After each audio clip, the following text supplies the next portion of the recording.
but you can count me out. I don't know why you say goodbye, I say hello. 'Cause I'm the tax man. Yeah, I'm the tax man.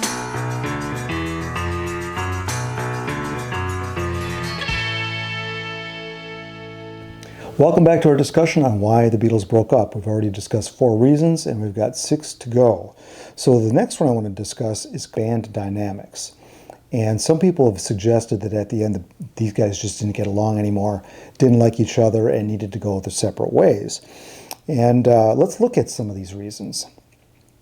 You know, one of the things about the Beatles that made them, I think, special and made them last as long as they did, and consequently made them as tight as they were, is because they started together in their teens. That at least being John, Paul, and George anyway. So they have a lot of history together. And I would say that there's sort of like a birth order to this band. You know, you had John who brought in Paul, Paul brings in George, George brings in Ringo. And it's this unchangeable role of each member throughout the course of the band. And that seems to stem from them starting so early together as basically kids. And like in many families, this birth order, you don't get out of those roles. That seemed to happen in the Beatles a bit, particularly to George Harrison later in the Beatles, but also with Paul McCartney. And we're going to talk about that later as we dive into more of these issues. The Beatles' success really revolved around the songwriting of Lennon and McCartney. And right when Epstein took over, one thing that I think people maybe forget is the Beatles weren't writing a lot of original material at the time. They were very nervous about doing it in front of their fans. And one of the things that Brian Epstein instilled in their live show was giving George Harrison equal vocal time. So they were alternating lead vocals between the 3 of them. And the reason he did that is he was trying to promote them as an all-around band. They did more variety of styles of music. Nobody had 2 lead singers, let alone 3. So that was something that all the Beatles agreed to. And it seemed to be going well. What happened was once the Beatles started writing their own material, Love Me Do and Please Please Me took off, it just completely exploded. And I don't think anybody could have predicted that Lennon and McCartney would be head and shoulders the most successful of the 4. Another thing that I didn't know was that because of the songwriting success, Brian Epstein also managed John Lennon and Paul McCartney separately. He had a separate management contract with them as songwriters. And obviously, Epstein had some of the publishing, so it behooved him to do that, not unlike Albert Grossman and Bob Dylan. But that also separated Lennon and McCartney from Harrison and Starr, you know, not just financially, but they got much more respect because of the songwriting. And one of the things, late 65, this was in Britain, a very excellent show called The Songs of Lennon and McCartney. So this was a television show dedicated to Lennon and McCartney's songwriting. You had all these big stars on this show singing their songs. And they were the most popular songwriting duo around. So that was one of the things that made this band uneven. Now, by the end of 1966, the Beatles had quit touring, and we see the Beatles get out of this kind of mop-top image, all wearing the same suits and sitting at the same press conferences answering the same questions. They started to branch out a little bit, and at this point, at least musically, or I guess socially, you know, McCartney was getting into electronic music, Stockhausen, and he was the only bachelor at this point, so he's living in swinging London. In fact, him living in London was a little bit set McCartney apart from the other 3 who were more suburban at this point. All other 3 were married. And I'll have to find the quote, but Paul McCartney, this came up about him living apart from the other Beatles. That was kind of a big deal. And McCartney said, well, we had discussed it, you know, as if he had to get permission to live apart from the other Beatles. And it was obviously granted. But that did put him apart from the other 3. And McCartney he was swinging in London, the other 3 not so much in the stockbroker belt. So there was a little bit of a divide there. George Harrison started diving deep into all the Indian stuff. He took a trip to India at this time, late 66 this is. And John Lennon, he did a little bit of acting, but he was diving more into LSD. And he seemed to be the bored husband in the suburbs, and one of the things he did to pass the time was drugs. And finally, Ringo Starr, he had the most kids at this point, and he seemed to just enjoy domesticity. A lot of the parties that the four of them had oftentimes were at Ringo's house. In fact, in 1966, when George got married earlier in the year, Paul McCartney was the best man. So you still had this camaraderie, and they were still tight, but they were starting to grow into their own individual lives at this point finally, because they had really not been allowed to do that the previous 3 years. Let me read you a quote here from John Lennon. In 1967, the band still seemed quite together even though they had quit touring. This is one of his quotes. "If I'm on my own for more than 3 days doing nothing, I almost lose myself completely. I'm just not there. Sin doesn't realize it. I have to see the others to see myself. I realize then there is someone else like me, so it's satisfying and reassuring." Here's another quote from John from 1967. "We do need each other a lot. When we used to meet again after an interval, we used to always be embarrassed about touching each other. We'd do an elaborate handshake just to hide the embarrassment. Or we did mad dances. Then we got to hugging each other. Now we do the Buddhist bit, arms round. It's just saying hello, that's all." By 1968, the 60s generation was growing just like the Beatles. And as we see music maturing and the music style started to branch out, so did the Beatles. Yeah, if you think of 1968 and the Beatles doing the White Album and going to India, it just seems impossible that they could have carried on this mop-top image. I mean, things were moving so quickly, and that seems almost childish. It was only just a few years before, and really 2 years before. And it's amazing they actually did it that long. So in '68, there was another disconnect within the band that I saw, and we see it in India. You know, John and George stayed in India longer. They had more of an LSD connection, whereas Paul and Ringo did not. And this is where John and George kind of went more toward the counterculture as their lifestyle, and Ringo and Paul did the opposite for their lifestyle. So by 1969, when we saw the Get Back thing by Peter Jackson and all the Let It Be stuff, you can tell that they are much different and they're not as together.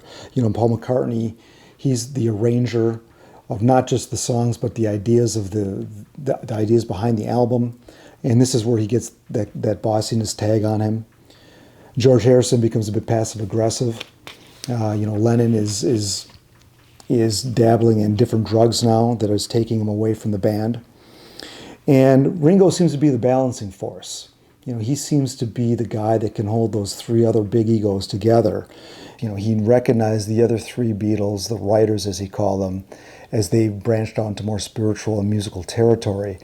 Ringo was always kind of the family guy and that held the band together, not just with his playing, but with his style of living. You know, despite the continued camaraderie and the closeness and tightness they had between each other and musically as a band, there were problems. And one of the problems was the George versus John and Paul issue. And one of the things I heard in the Niagara reels, I can't remember if Jackson included this in the film or not, but there's a section where, this is after George had walked out, Neil Aspinall was talking, and he was saying, you know, George sometimes gets ganged up on by John and Paul. And one of the things I noticed in watching the Get Back sessions was that if George challenged Paul, John would oftentimes support Paul. Or if George challenged John, Paul would support John. And I think that's why Neil said that sometimes they gang up on him. I mean, you're not going to win that one. So that was a problem. And then when Yoko Ono came in, John's girlfriend, I think George Harrison saw himself going down another order, the pecking order, whereas he's got another opinion to deal with. So that was not easy. The other thing with George, too, is you had the proposed new way of doing an album and the meeting they had after Abbey Road, potentially doing an album where each John, Paul, and George offered 4 songs each. And for whatever reason, that updating writing credit, that when they talked about it there, didn't really, George wasn't even that enthralled with it. You know, Paul wasn't, and John was bringing it up. So they were trying to figure out how to go forward and incorporate George and give George more space. So Ringo he said at the end that, the energy in the band was waning at this time, and like a lot of relationships, some relationships run their course, and this may have been a relationship between the four members that just ran its course. Okay, we're at reason number 6, and this reason is drugs. So one of the things, each Beatle dabbled in different drugs at different times. Let's just go through some of the drugs here. So we all know that they did drugs early on in their existence with uppers and amphetamine, alcohol, of course. But by the mid-60s, McCartney was doing cocaine, Lennon was doing LSD, and later heroin. George Harrison was doing LSD, and Ringo was abusing alcohol. A disconnect may have occurred because they weren't always doing the same drugs together, like they were doing in the Prelude days, There's a camaraderie with doing that kind of thing.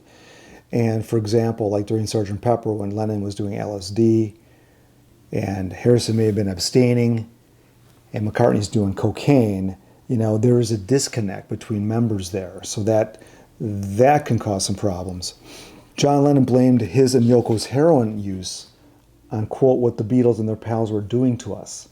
That quote's from Philip Norman's book, Shout.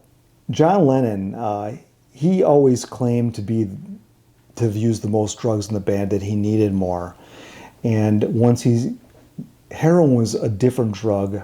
It wasn't, cocaine and LSD were more, I guess, recreational drugs, soft drugs, LSD was called. We keep hearing that LSD is an ego killer. And indeed, I think it did kill George Harrison's ego for sure. Lennon's for a while at least. McCartney was doing cocaine quite a bit during the Sgt. Pepper sessions, which maybe accounted for his overexcitement at times, and that could have been an issue where he wasn't on the same page as the other guys.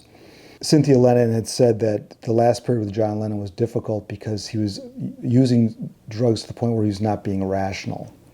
I'm sure many of you have had firsthand experience with people who have, in families perhaps, where drugs really upset the balance of the family because of abuse. And the Beatles were a family as well. And those guys, when they weren't on the same page with the drugs, whether or not one was abusing them or they weren't taking them together, or the drug was separating one from the others, that all did take its toll. And I think it shows within the framework of the band. Sometimes I see the Beatles basically enabling John Lennon. They didn't confront him about it, and they didn't set boundaries with him, because the drug use did affect the balance of the band. It affected the work of the band. And I think that was not a good thing for the Beatles at all. And I think that they felt maybe they were just unable to confront him. But those are the things that sometimes you have to do when problems arise. As I said, John Lennon had always claimed to be needed the most drugs out of the people in that band. And he seemed to even use Yoko Ono as a drug. He couldn't do without her. He was dependent on her. And I think that also, that dynamic was very strange for the other three to handle, where you have a human being that almost you were so dependent on, as if it was a drug. Speaking of Yoko Ono, she is reason number 7. Now, Yoko Ono had pursued John Lennon for quite a long time before she landed him. They met in November of 1966, and they really got together in about May of 1968. So that's quite a long time. And during that time, she had actually approached Paul McCartney first and was looking for a patron to support her art. Now, while John Lennon was in India, with the other Beatles, John and George stayed longest, so it was about 2 months. And Lennon, during his stay in India, separated from his wife. And what I mean by that, he wanted to have separate rooms. Cynthia wanted to go to India to try to help save their marriage. The marriage was on the rocks by that time. And she thought the time alone with John, meditating and getting healthy and being away from drugs, would be a positive thing. And he was distant toward her after being excited to work on their marriage and excited about going. And it was during this trip that he was receiving letters from Yoko Ono. And it seems to me that this is where some of the closeness between them happened, even though they were far apart from one another physically. He was in India, she was back in London. And when they returned from the trip to India, Lennon's marriage breaks up very quickly. It was just a matter of like 6 or 7 weeks, and he dumps Cynthia after 7 years and puts him with Yoko immediately.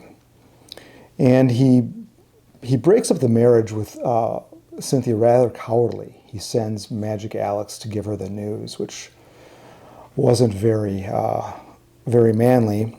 And then John Lennon proceeded to bring Yoko Ono to recording sessions, ignoring the long-held rule that, no outsiders. Occasionally you'd get some people brought in, but typically there was a rule when they were working, no outsiders, and that meant girlfriends too, even though they would be known to stop by to maybe bring sandwiches or whatever. They weren't there during the real working part of it.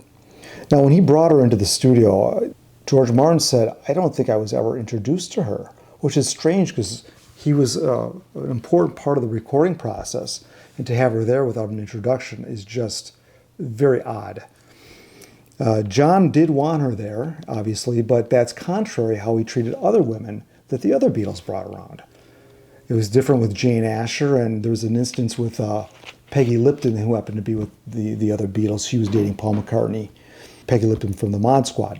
She happened to be there with the other Beatles, and John Lennon's like, "What's she doing here?" Right in front of her. So he did not accept other women that were brought by the other Beatles, but all of a sudden now he brings in his woman, and the others are expected to accept her. So let me read you some quotes here from the Beatles regarding Yoko Ono. George Harrison said that she turned John against them. Quote, he said, "Honestly, I don't remember ever being introduced to her. She just started showing up and wouldn't go away."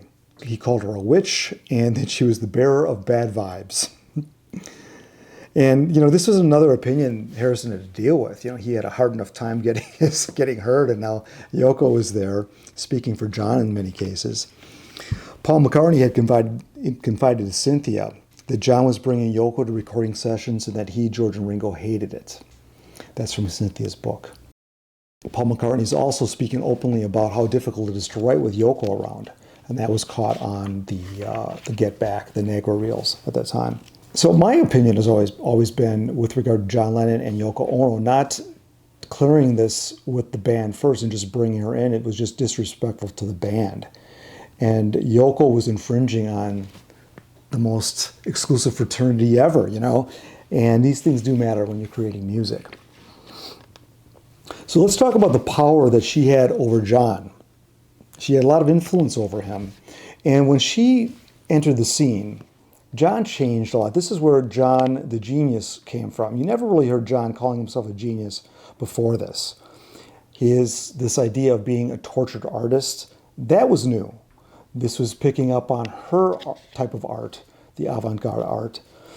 And this is the first time we really start to see John as a victim.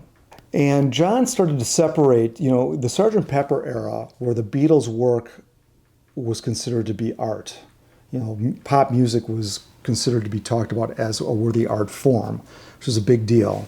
Well, a year or so later, Lennon is disregarding the Beatles as it's not considered serious art. What Yoko did was serious art, so he started to separate the two types of art, and as one was better than another, or more worthwhile, or had more value.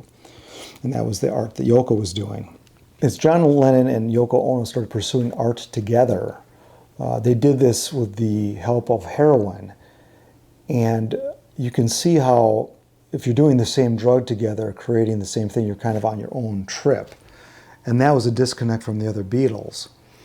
And I think, some of these things that Yoko was influencing John on, I think it was she never seemed to be respectful of his work with the Beatles.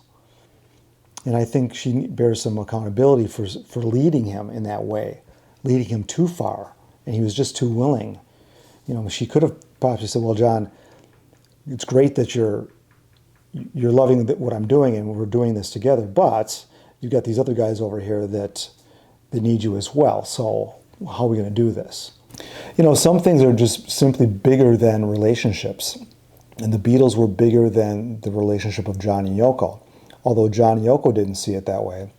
And to even things out a bit, I think that's why they started to cut down the Beatles. And Lennon did that after the Beatles breakup and did it nonstop for like 2 years.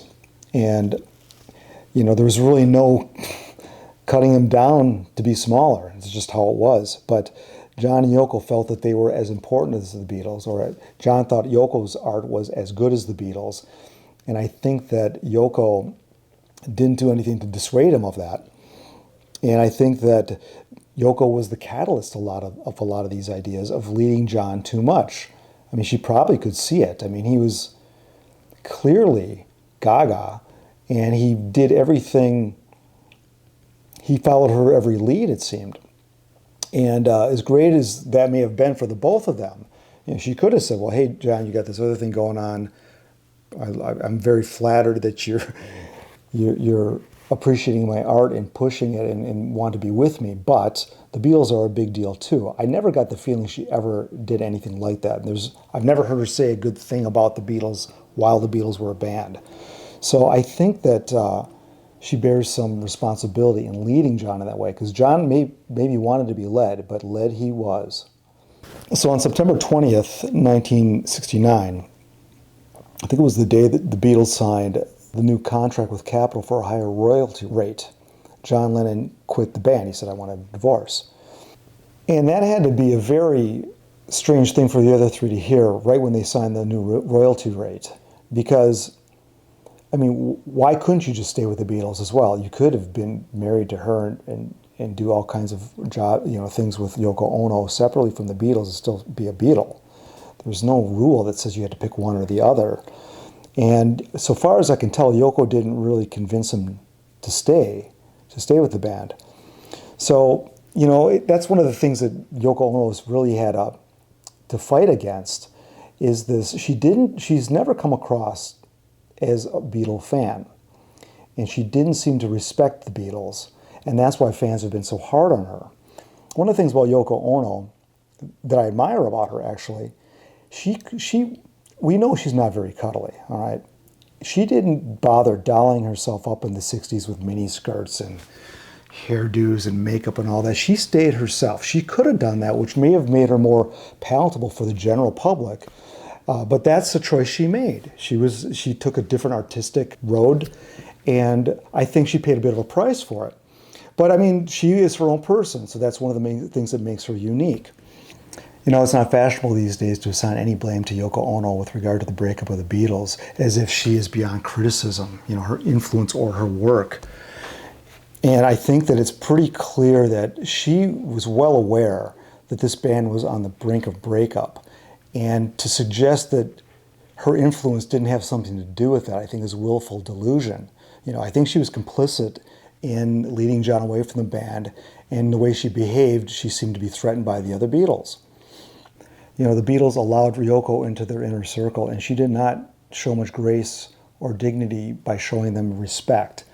And I think John and Yoko demanded the respect of the other three Beatles, but John and Yoko did not reciprocate that respect back to the band that made John Lennon famous. Okay, let's end part 2 right there. We've got 3 more reasons to go, and that'll be on part 3, which will be coming up shortly. Don't forget, at the end of part 3, there'll be a survey that you can take part in to help decide. As a group, we can decide why the Beatles broke up and which reasons are the most important as to why they broke up. So you're going to want to see that here on Pop Goes the 60s. Every little thing she does, I'm taking the time for a number of things that weren't important yesterday.